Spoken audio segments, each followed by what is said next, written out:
Thank you. Thank you, Professor Kumar, for this great and generous introduction. And let me also extend a word of warm, heartfelt thanks to Professor Karat, the Dean of the Faculty of Humanities, and to the editors and members of the editorial board of the journal Sambashan, to which I give all my best wishes for success. Thank you for hosting this talk, and to Professor Kanchana Mahadevan for her energy and dedication in giving impulse to the celebration of the centennial anniversary of Rawls's birth. It is a great honor and privilege for me to deliver this inaugural lecture intended to pay tribute to John Rawls, perhaps the greatest political philosopher of the 20th century, and to affirm the enduring value of his philosophical legacy for the 21st century. Initially, the task of outlining the contours of Rawls's contribution to political philosophy in a way accessible to those who are not previously acquainted with his work, and yet sufficiently interesting for those who are, seemed an over-demanding challenge to me, and I truly despaired to be up to it. On closer scrutiny, though, encouragement came from the realization that the very magnitude of Rawls's contribution to a conversation, indeed an ongoing sambashan, on what it means to live in a just society, a conversation that in my parts of the world has its recorded inception in ancient Greece with Plato's Republic, could make drawing that picture somewhat easier.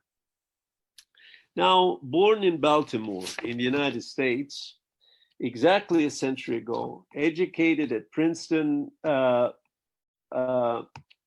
and later in Oxford, John Rawls is a man of countless publications, but essentially of two great books.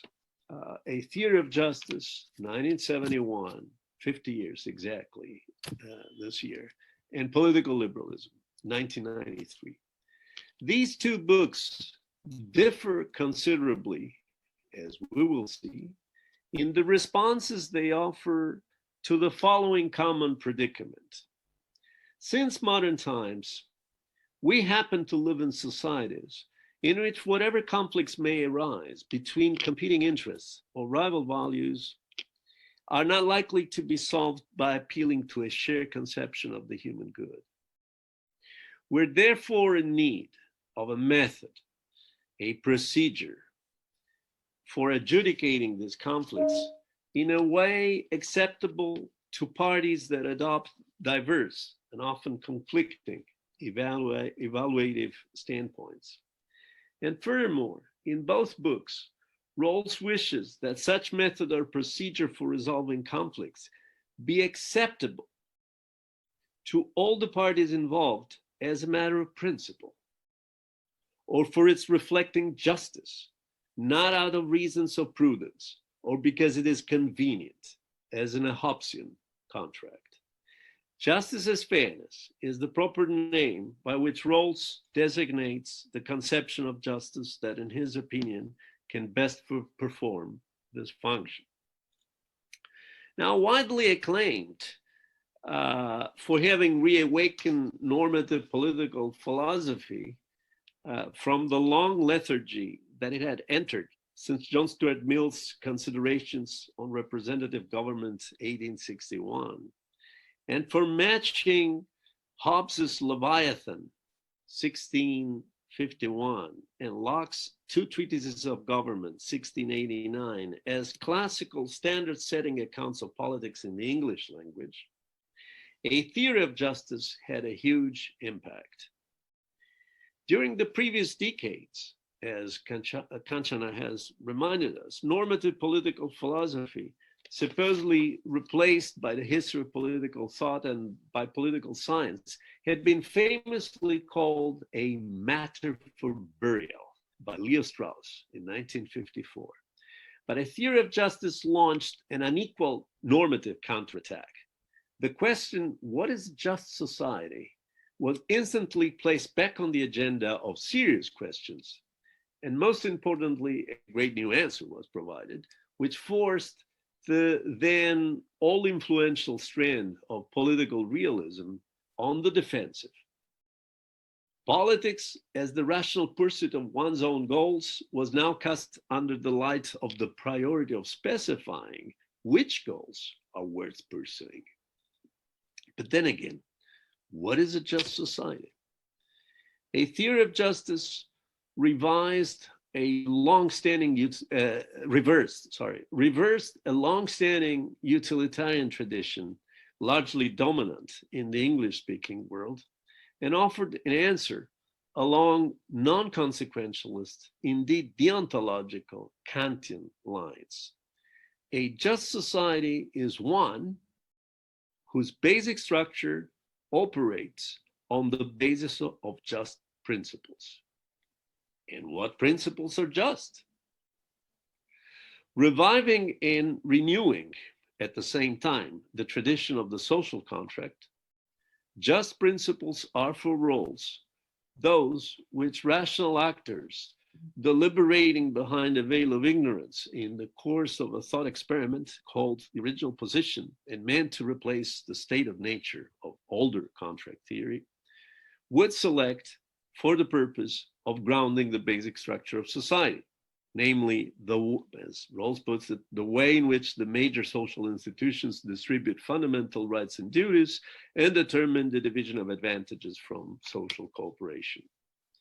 From a methodological point of view, deliberation in the original position involves, according to Rawls, checking the suggested moral theoretical constructs against our judgments until a reflective equilibrium is reached, in which all the principles of justice tentatively adopted match with all our considered judgments about their consequences and applications.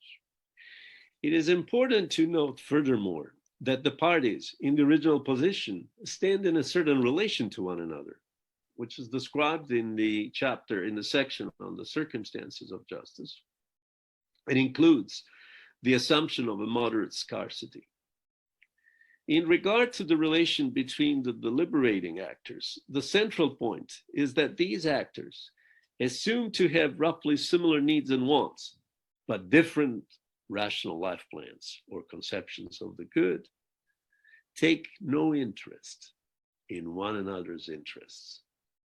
This does not mean that their aims are selfish or egoistic. They may or may not be so, but that the actors have no preordained propensity to advance or hinder each other's interest. They simply ignore or tolerate the other person's interest and are not willing to have their own interests sacrificed to others.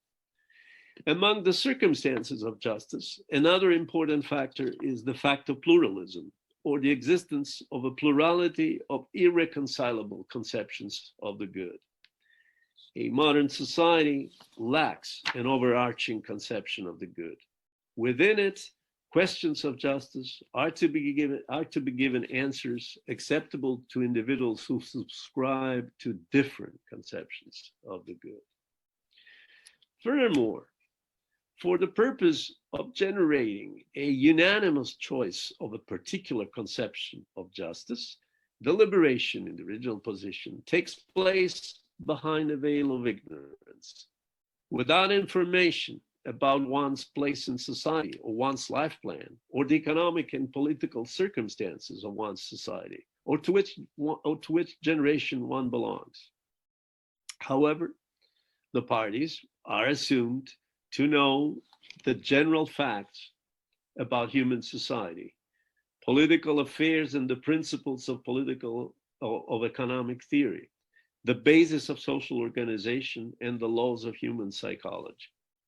At that stage of Rawls's thought, Deliberation was understood to take place within the framework of rational choice. Finally, in the original position, different views of justice are compared pairwise. Rawls's own justice as fairness, with its two principles, is weighed against two competing forms of utilitarianism, the classical and the average principle, and against perfectionism, as well as other so-called mixed theories. And I cannot go here any further into these detailed aspects of Rawls's theory, but instead I will recall the substantive outcome of deliberation in the original position. According to Rawls, the parties would agree that the basic structure of a just society is best conceived as responsive to two principles.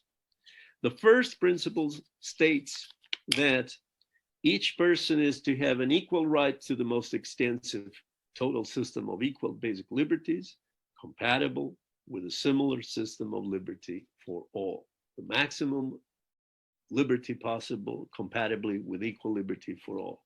The second principle states that social and economic inequalities are to be arranged so that they are both to the greatest benefit of the least advantaged, consistent with the just saving principle, and attached to offices and positions open to all under conditions of fair equality and opportunity.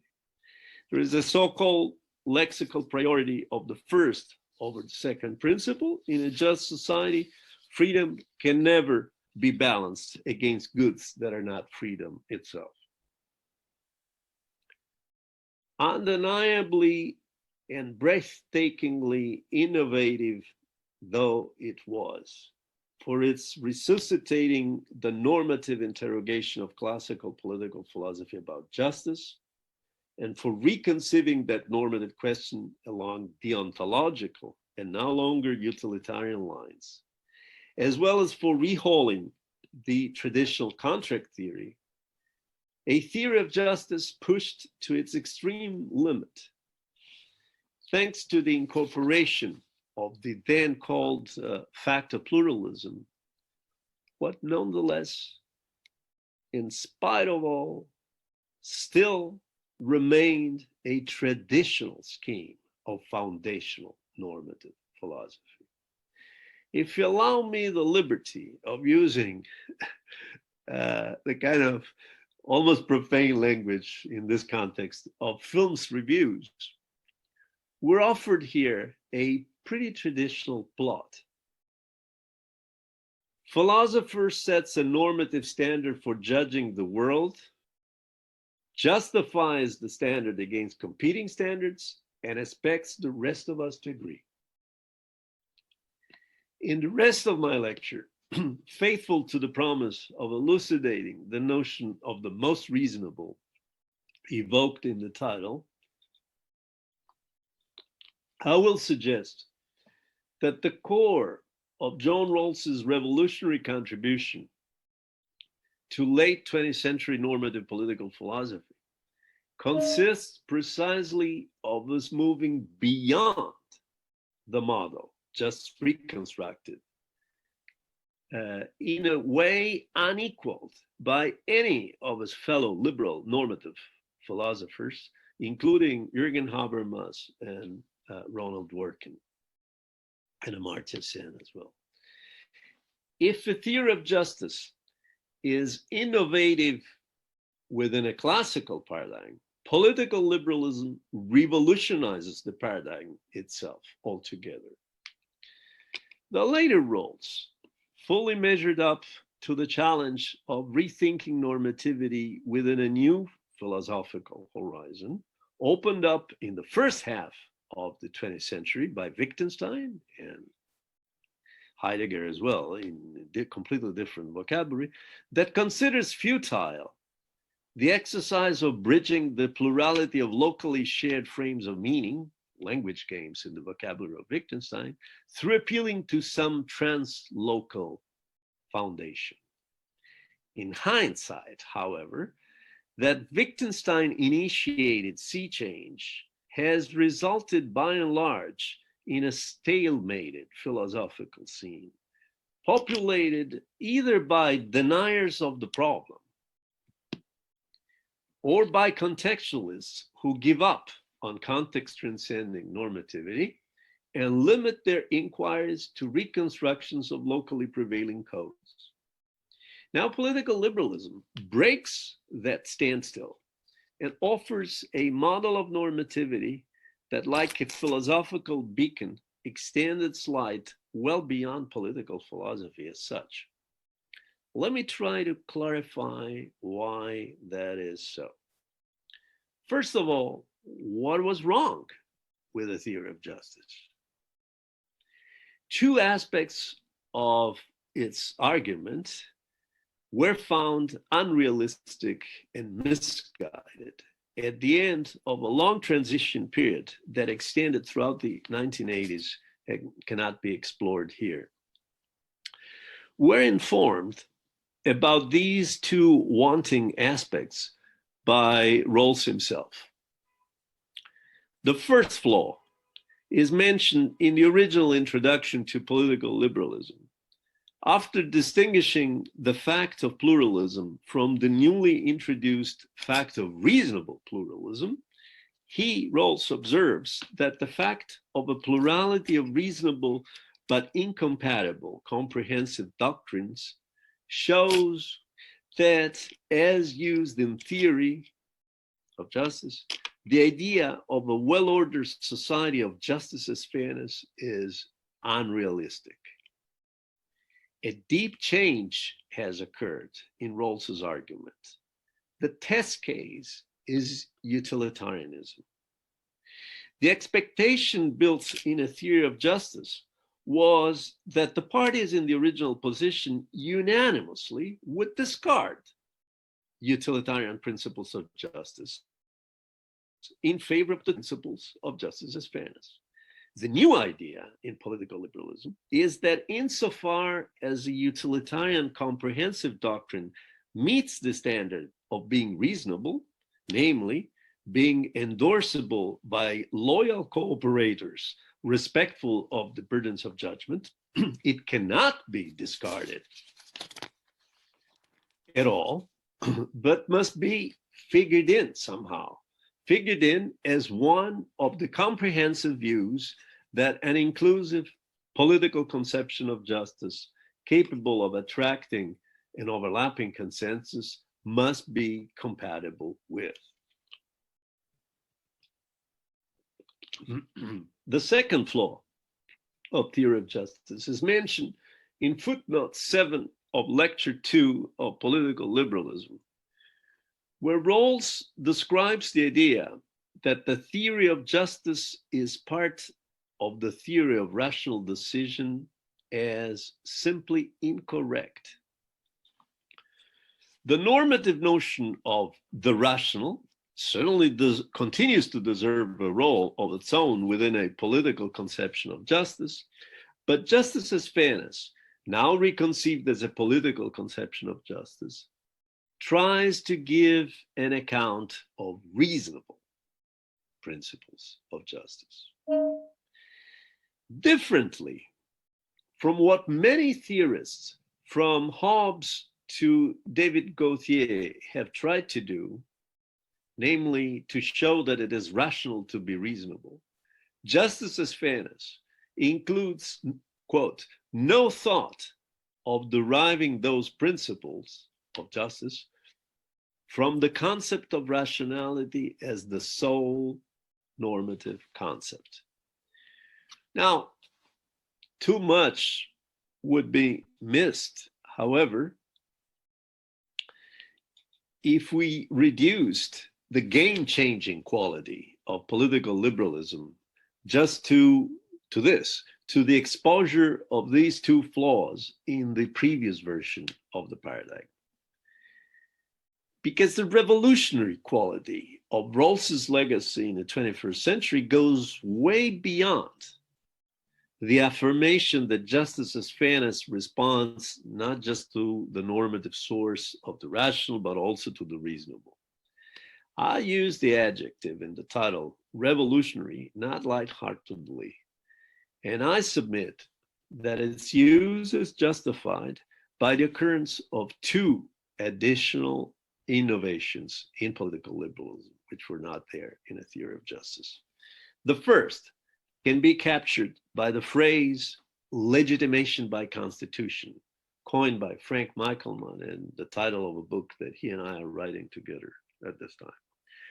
The second consists of the introduction of the groundbreaking eponymous normative standard of the most reasonable. Now, let me start first with the transformation set in motion by legitimation by constitution. Political liberalism is a complex answer to one question, slightly different from what is a just society, the question raised at the beginning of this lecture.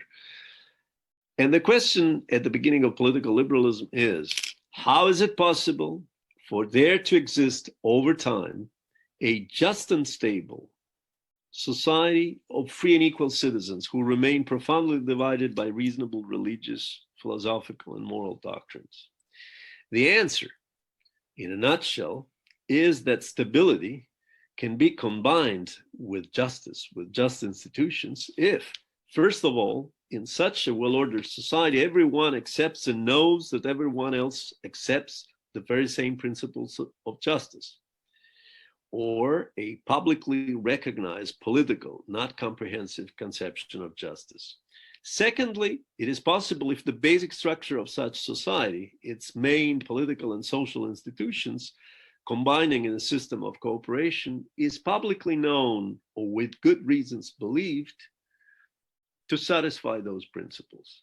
And thirdly, if the citizens generally comply with society's basic institutions, which they regard as just.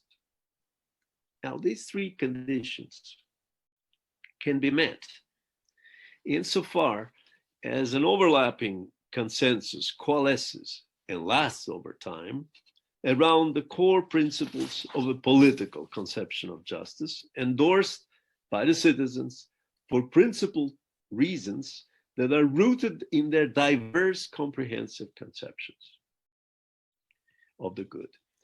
Lastly, an overlapping consensus must not be confused, Rawls hastens to clarify, must not be confused with the idea of consensus as it is used in everyday politics.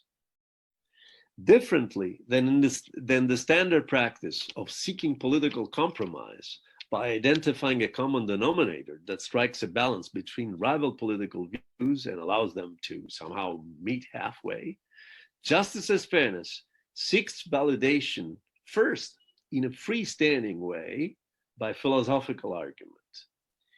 And here the original position finds a new role in this new context as a so-called device of representation that allows us to outline such a political conception of justice. And if we do a good constructivist job, we can hope, no more than hope, that an overlapping consensus will eventually converge on it and enable just institutions to achieve not any kind of stability, but stability for the right reasons. Now, even within a well-ordered society, here we get to the first revolutionary aspect of political liberalism. Even within a well-ordered society, however, the operation of institutions and authorities still needs to be assessed. Legitimate exercises of coercive power have to be distinguished from arbitrary ones. And political liberalism enriches here the tradition that since John Locke identifies the hallmark of legitimate government in the consent of the governed. In fact, any society, including a well-ordered one, in any such society, political power is always coercive power backed by the government's use of sanctions. For government alone has the authority to use force in upholding its laws. Now, what distinguishes this use of force, legitimate use of force, from arbitrary oppression is the perception shared by the citizens of a constitutional democratic regime that political power is ultimately the power of the public. That is, the power of free and equal citizens as a collective body. Now, that may sound like a fine proposition, but it does not mean that individually one never finds oneself in the position of having to suffer under the coercion of a power that operates contrary to one's will. That would be too much to demand. We're equal to all other citizens as co-participants in the public formation of a political will through elections, but on the other hand, we're also so-called private citizens who may suffer the effects of a political power that operates in what are, for us, unjust terms. We may find questionable or unjust some of the statutes enacted by the legislature to which we're subject. We may find questionable some of the executive orders or decrees issued by the administration or the sentences pronounced by courts. This predicament, this reality, poses the problem of defining legitimacy. In other words, of specifying the criterion according to which specific exercises of coercive power by state authorities can be considered legitimate and not arbitrary. Now, Rawls formulates the famous liberal principle of legitimacy, which occurs in several slightly different versions, no differently than Kant's categorical imperative, of which there are three formulas. And in one of the most widely cited versions of the principle, it runs in the following way. Our exercise of political power is proper and hence justifiable only when it, political power, is exercised in accordance with the Constitution, the essentials of which all citizens may reasonably be expected to endorse in the light of principles and ideals acceptable to them as reasonable and rational.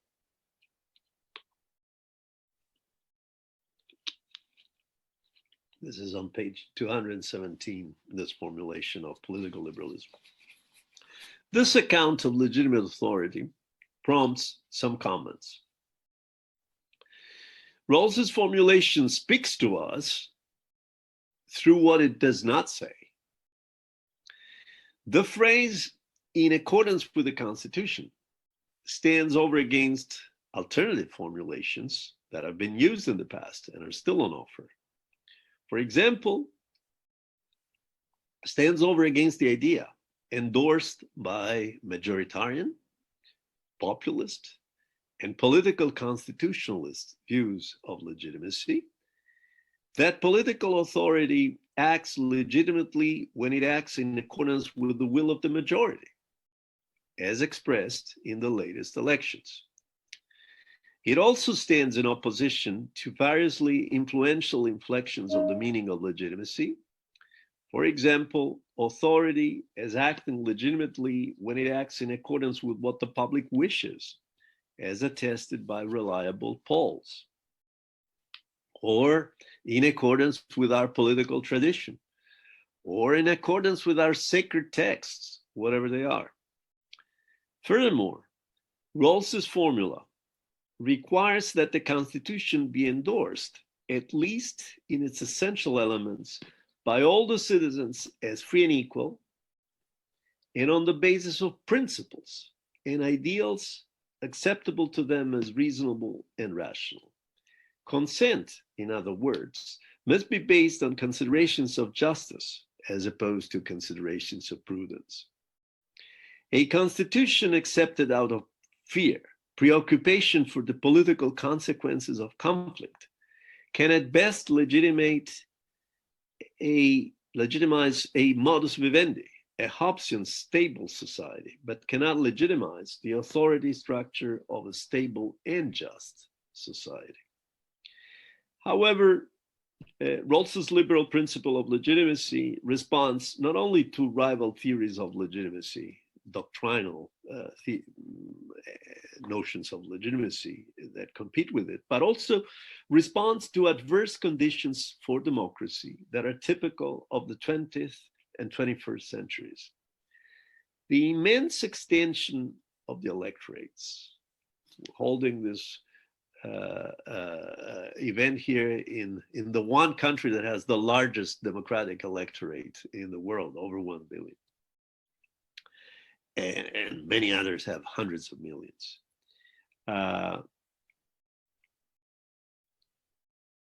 And this immense extension of the electorates encourages so-called rational ignorance. The institutional complexity of contemporary societies, which negatively affects the accountability of authority. The increasing pluralism of contemporary publics. The anonymous quality of the communication processes whereby public opinion is formed. We should no longer expect that citizens, as in classical liberalism, endorse all the details of the legislative, executive, and judicial activity of democratic institutions.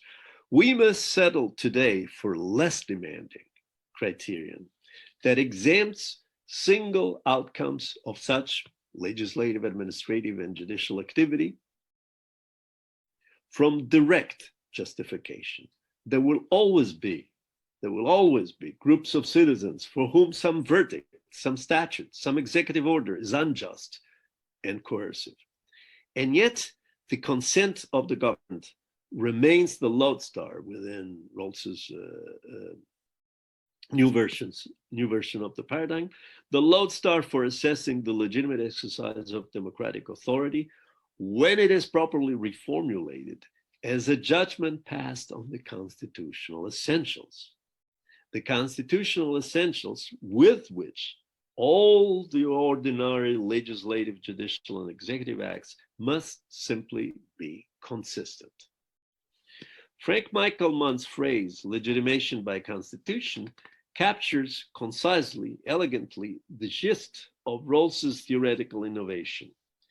Given the prohibitive conditions of hyperpluralism, institutional complexity, anonymity of the communicative processes in the public sphere, it makes sense. It makes sense to deflect divisive questions, I'm quoting from Frank Michelmann, divisive questions of legislative policy and values. Does this law or policy merit the respect or rather the contempt of a right-thinking person? Deflect them to a different question. Is this law or policy constitutional? For which the answer is to be publicly apparent or at least ascertainable by means that are somehow less open, not completely non-open, but less open to divisive dispute than the deflected substantive disagreement. Now, the second innovation present in political liberalism is of such magnitude that I consider it worth being reflected in the title of this talk. It concerns the normative standard of the most reasonable. The most reasonable may become relevant at any time. For example, when we assess a legislative proposal, a pronouncement of a Supreme Court, a constitutional amendment, an outline for the basic structure, a Bill of Rights, and of course, when we debate political conceptions of justice in search of a suitable grounding for the basic structure. Perhaps the best way to clarify the most reasonable is to go back to the question of what validates justice as fairness as the normative basis for a just and stable society. What is the basis for this claim? And to reconstruct the inner evolution of Rawls's thinking on the matter. In a theory of justice, as we recalled, what makes justice as fairness better, preferable over utilitarianism and other competing views is the fact that in the original position, rational actors who deliberate behind a veil of ignorance, would unanimously find it more rational to ground the basic structure of the future society on its principles. In a sense, their choice is dictated by objective patterns of rational choice that make their way through their subjective preferences. Already in 1980, in Kantian Constructivism in Moral Theory, an important article, temporally, 1980, temporally much closer to a theory of justice than to political liberalism, Rawls jettisons this traditional normative model and thoroughly rethinks the normative credentials of justice as fairness.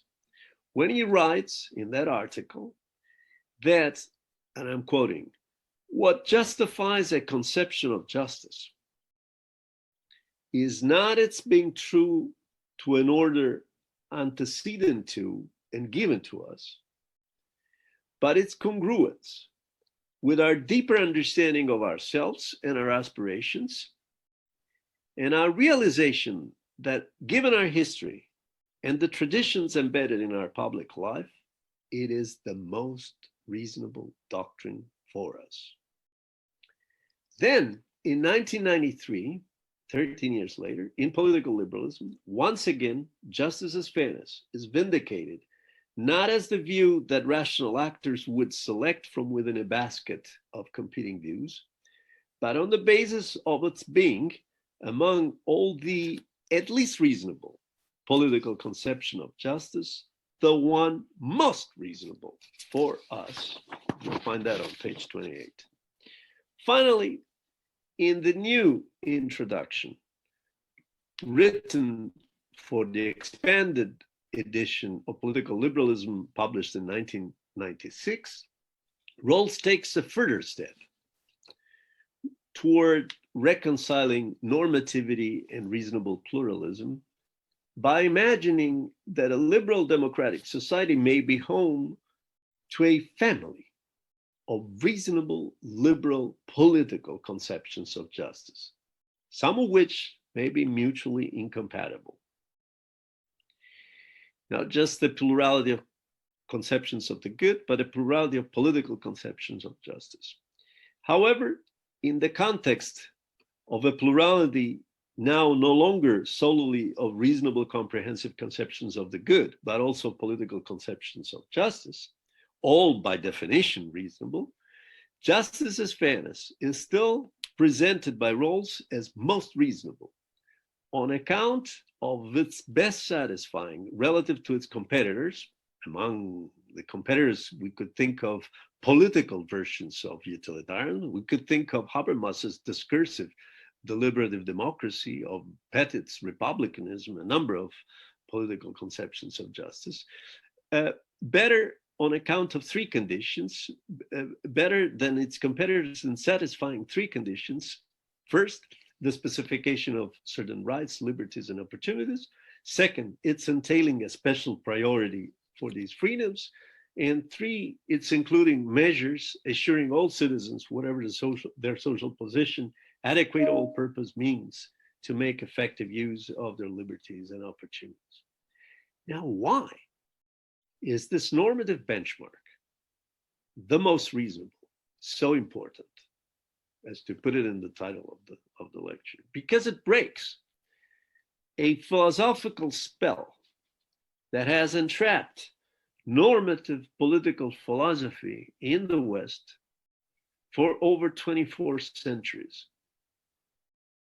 Since the time when Plato formulated his allegory of the cave in the Republic, and it inaugurates a new perspective which still awaits full elaboration.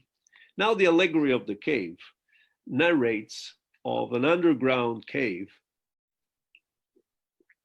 where prisoners chained to their benches face a wall onto which shadows are projected by objects lit by a fire positioned behind them. Shadows are all that the prisoners see and are misperceived as the whole of reality a form of belief that for Plato symbolizes shifting and ungrounded opinion. Doxa is his name.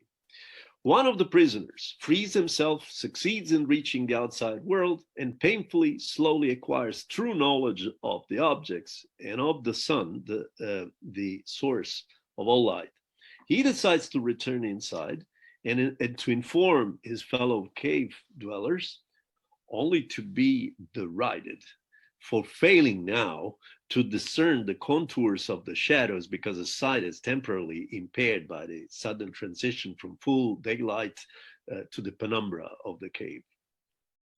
He even risks being killed when he tries to unbind his comrades in order to enable them to take the same journey.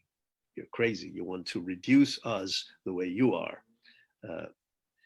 Many metaphysical, moral, and philosophical anthropological meanings have been read during the centuries into Plato's allegory of the cave, but its political philosophical significance is that truly entitled to legitimately rule over others is only the one individual taken here as representative of the class of the philosophers who has had the courage to leave opinion or doxa, which prevails inside the cave, and to endure the suffering that accompanies the quest for true ideas and later the pains of violent rejection when he tries to offer to his fellows an account of how things truly are and what the good is. So legitimate rule is ultimately rooted in the supremacy of knowledge over mere opinion or doxa. And as Hannah Arendt first noted, the grounding of legitimate rule on the possession of true knowledge, the enduring legacy of Plato's allegory of the cave, contains a dangerous ambiguity. On the one hand, the allegory embeds a critical, strongly anti-traditionalist, anti-conventional teaching. On the other hand, it contains a seed of authoritarianism. Lodged that seed of authoritarianism in the primacy of solitary seeing over action in concert or joint self-definition, and anchored in the subordination of politics to ethics, the idea of the good, or in the modern secularist versions of this paradigm. For example, think of Marxism in the social Darwinism inaugurated by Herbert Spencer. The subordination of politics to some kind of law-like, non-political sort of truth. The over 24 centuries elapsed from Plato's time have added variations on this theme, but left the deep-seated overall teaching basically unchallenged.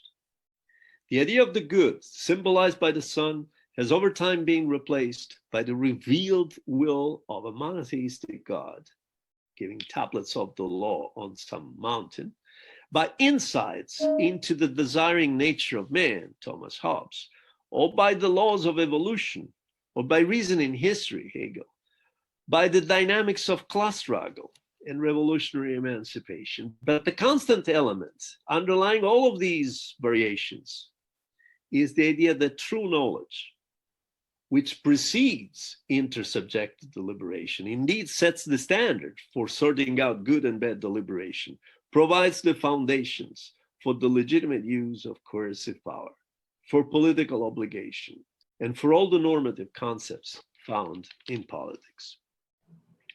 The latest reincarnation of such an epistemic approach to normative political philosophy is justice as fairness as understood in a theory of justice. That is the weakest possible version of Plato's allegory, topographically located at the extreme edge, beyond which the model undergoes radical transformation. And in fact, within a theory of justice, de facto pluralism is already part of the circumstances of justice. The point of justice as fairness being to enable us to build a just polity amidst conflicting conceptions of the good. And also, ultimately, it is the consensus of us inside the cave that validates the philosopher's argument. But a theory of justice lies still within the bounds of Plato's line of thinking. Why? Because it incorporates the expectation, later denounced as unrealistic in political liberalism, that everybody in the cave eventually will recognize the superiority of justice as fairness over all rival accounts of what is outside the cave, and notably over utilitarianism. As though the burdens of judgment could be fully neutralized by some philosophical argument outside the cave. So it is against the foil of this epistemic understanding of normative validity and of legitimacy, that is to say, right things are right ultimately because they reflect truth.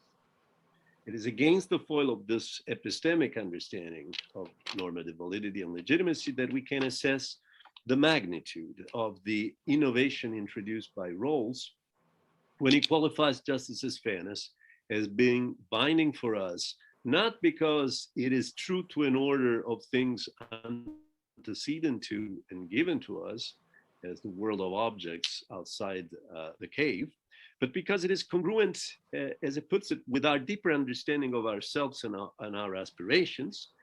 And in light of our history and traditions, it is the most reasonable for us. Now, it remains to be clarified in what sense this expression can be taken to count not as a negation of the allegory of the cave along the skeptical lines intimated, among others, by Machiavelli and Hobbes, but instead as an enriching supplement to it, to the allegory. And in order to clarify that sense, all we have to do is to imagine that not just one, but a group of philosophers destined to eventually rule the cave are heading back from the outside world, an interpretation that finds an anchoring in some passages subsequently in the text, where Plato has Socrates and Glaucon debate implications of the allegory on the assumption of a plurality of captives, not just one, who leave the cave and then return. So in this new version, as in the original one, the philosophers coming back want to report what they've seen and want to reform life in the cave. Now, wouldn't they perhaps want to stop on the way back at the entrance of the cave and consult in order to exchange impressions and check if they can come up with a common story that one of them, as their spokesperson, will then relate? And if during that conversation, neither fully inside nor outside the cave, the debate dragged on without coming to a close, wouldn't our philosophers agree to limit their report, their joint report, to the observations blessed by full overlap, and to make only the convergent parts of their account the basis for exercising legitimate authority? As to the contentious conclusions and observations, wouldn't they agree to ban any enforcement of them through the authority each of them might happen to wield in the cave, while leaving their assessment to other venues and occasions? Let us now step back and reflect on what these philosophers are doing. Should we describe their endorsing the prohibition to legally enforce controversial parts of the accounts so that none of the accounts may triumph or succumb in the cave because of the contingent distribution of power? Would we qualify this view as just another opinion like the ones about the passing shadows? Certainly not, we would have to admit. Should we alternatively described the philosophers as endorsing the prohibition to never back up controversial principles through coercive power as a principle that they found outside the world, outside the cave, as objectively as they found the light of the sun. Hardly so, we would have to admit again. We would have to concede that the philosophers, during their conversation sideways at the entrance of the cave, associate their, let me call it, pro pluralism stance, neither with doxa nor with episteme, but simply with the most reasonable thing for them to do. What Rawls would call the most reasonable principle for ruling the cave, available to them through their common public reason. They have discovered public reason and its twin standards, the reasonable and the most reasonable. If so, then the normativity of what is most reasonable for us, whether a political conception of justice or a legislative proposal, rests not on epistemic grounds, as though its merits were discovered outside the cave, but on the judgment that the deliberating subjects form upon reflection. The location, sideways at the entrance of the cave, symbolizes that the most reasonable somehow partakes of two worlds: the imperfect nature of the subject of justice, us, and the ideal quality of justice, and combines them in the best mix for one singular case. One predecessor of this exemplary, uniqueness affirming normativity is Rousseau's account of the lawgiver in the social contract. In chapter 8 of book 2 of the social contract, the lawgiver, who advises the deliberating citizens, should not aim, according to Rousseau, at adopting laws that are good in themselves, but rather at laws fit for the people eventually subject to them. So Rousseau's intimation for the constitution making power of the citizens is unequivocal. Do not author constitutional laws that you're not fit to be respectful of. This does not mean that the selection of the basic structure is unprincipled, is prudential, or a mere projection of the preferences of the contingent preferences of the constitution maker. Rather, it means that the citizens should balance two things: principal optimality, namely being guided for Rousseau by the point of the social contract to protect the person and property of each associate while leaving her as free as before, and for Rawls, justice is fairness. Balance this principal optimality with the historical experiences and the political cultures, in the plural, of the to be constituted people. Rawls, furthermore, offers reflective equilibrium as a methodological resource for making sense of when we have achieved that balance. The normativity of justice as fairness, then, derives not from its being the outcome of a decontextualized thought experiment, as in theory of justice, but from its being the most reasonable political conception of justice for us, where most reasonable means that among all the merely reasonable conceptions, it is the one that realizes the best fit tested through reflective equilibrium between its two freestandingly valid principles introduced at the beginning, which have now just simply changed status, not substance, on the one hand, and the historical, political, cultural features salient, on the other hand, for the people who intend to constitute a political community. To recap, just in one paragraph, the gist of Rawls's legacy in the 21st century consists of a novel approach to justice and legitimacy that lives up to the 20th century intuition embedded in the linguistic turn inaugurated, among others, by Wittgenstein, about the fallacy of Archimedean points supposedly overranking the local normativity of plural life forms and language games, or in Rawls's own term vocabulary, acknowledges the fact of reasonable pluralism and yet remains as fully normative as the standards of the past. Thank you for your attention.